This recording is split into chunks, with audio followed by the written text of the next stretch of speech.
El Señor de la Tormenta es una novela de fantasía épica,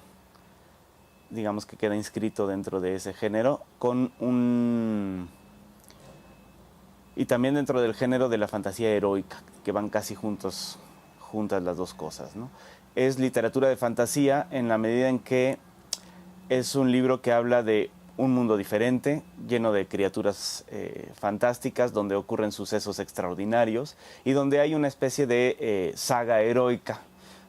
El personaje principal está envuelto en una aventura durante la cual tendrá un aprendizaje de vida, una experiencia de vida, y se enfrentará a una serie de pruebas que lo irán cambiando y fortaleciendo para llegar a la conclusión. Por estas razones que se inscribe dentro de la fantasía heroica, pero es también una historia de introspección. Es decir, aquí la historia está combinada con un relato de viaje introspectivo, porque el personaje es un escribano que dentro de este mundo de fantasía se ve involucrado en una especie de gran saga de liberación del mundo, acompañando a una especie de héroe redentor. Entonces, este personaje, que es el personaje principal y es el que cuenta la historia, en realidad no es el héroe principal de la lucha, sino es el que acompaña a este héroe y va relatando su historia. Sin embargo, es el personaje principal del relato. Y es un relato de liberación, es un relato que en un mundo que está sumergido en las tinieblas, que está donde los tiranos han ya triunfado, hay un imperio que domina el mundo, que ha devastado el mundo también, que ha destruido la naturaleza, cubriendo el cielo con un maleficio que es una nube negra, y estos tiranos tienen esclavizadas a las demás criaturas del mundo. Y en esta situación extrema, un grupo de personajes marginales que viven debajo de esta sombra, que viven en la periferia y que son parte de los esclavos, comienzan una rebelión. El personaje principal, cuyo nombre es Coriambo, en realidad no desea o no decide involucrarse en la rebelión, sino se ve envuelto en una serie de circunstancias que lo llevan a volverse el cronista de la rebelión, de la insurrección, al lado del Señor de la Tormenta. Y el Señor de la Tormenta es un hombre que viene armado con una espada luminosa y tiene la capacidad o el don de invocar la lluvia. Tiene una serie de facultades extraordinarias que lo convierten en una criatura redentora. Y alrededor de él, todas las otras criaturas oprimidas del mundo, pues eligen por primera vez la dignidad y la rebelión, aún a riesgo de su propia muerte, y deciden seguir esta causa. En el proceso, el personaje Coriambo, mientras va relatando los hechos que ocurren, se va involucrando porque además se enamora, quiere participar pero no sabe cómo, y empieza a tener serias dudas sobre las características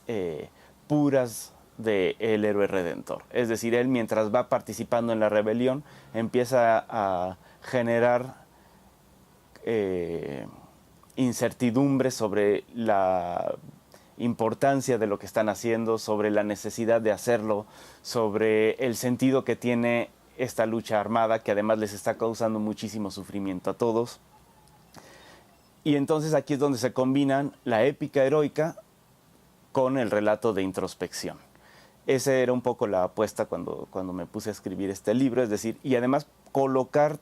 un relato de estas dimensiones en los ojos de un personaje, es decir, el punto de vista de este personaje es muy importante, porque además no es un guerrero, no se concibe a sí mismo como un gran héroe, no está convencido de ninguna de las causas que está siguiendo, o no está del todo convencido de estas causas,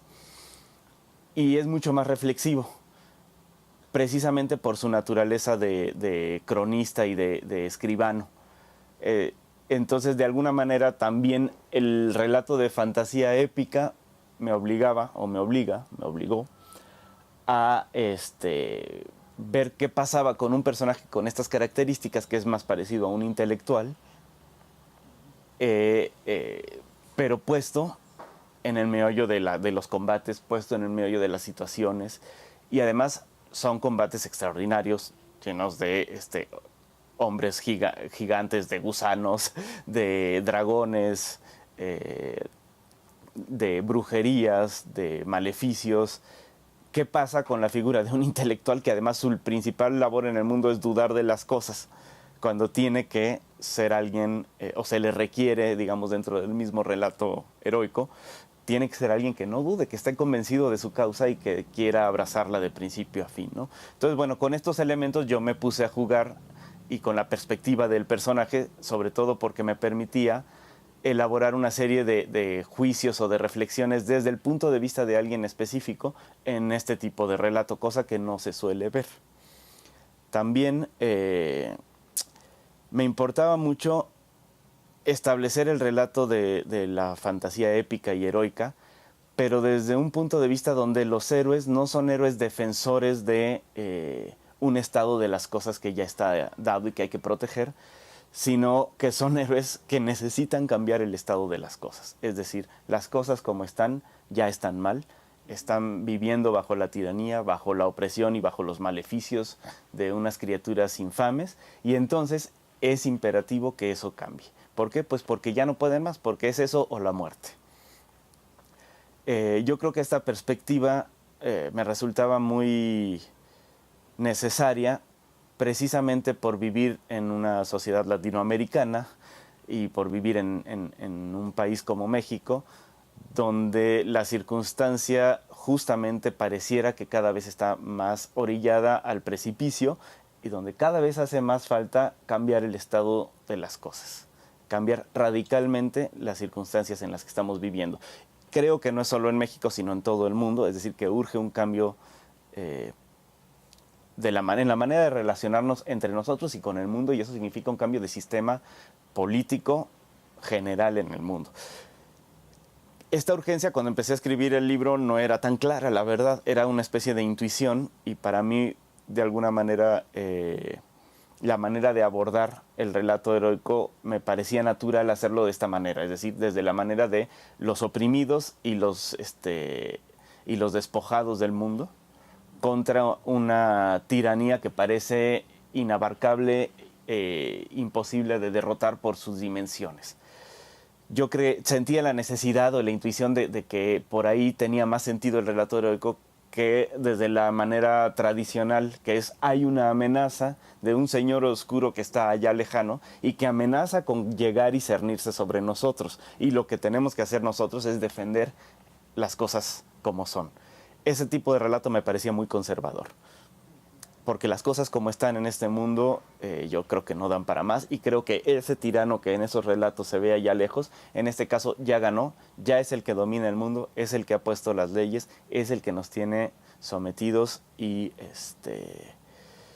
en este estado de precariedad y de incertidumbre. Entonces hacía falta crear, por lo menos a mí me hacía falta abordarlo desde ese otro punto de vista y desde esa otra necesidad,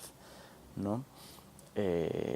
También, por supuesto, creo que el escenario de criaturas fantásticas y de un mundo que no es este mundo permite ciertos vuelos de la imaginación y llegar más lejos en cuanto a las necesidades utópicas de los personajes, ¿no? A veces, cuando tratamos de aterrizarnos en este mundo, el desencanto llega a ser muy fuerte o nos cuesta mucho ver alternativas concretas y reales. Pero en los mundos de fantasía eso no resulta tan difícil o no hay tantas resistencias. ¿Por qué? Pues porque no hay tampoco resistencias para decir que hay una criatura gigante que es un dragón, o que los muertos se levantan de la tierra y nos atacan, ¿no? A mí me hacía mucha falta esa facultad, y es algo que yo aprecio mucho en la fantasía, porque sin llegar a hacerse un relato alegórico, es decir, donde una cosa sustituye otra de manera simbólica en este mundo, sí permite que esa alegoría quede sugerida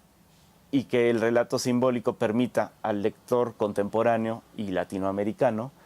establecer las lecturas que más le convengan para analizar su propia realidad y sus propias relaciones con el mundo.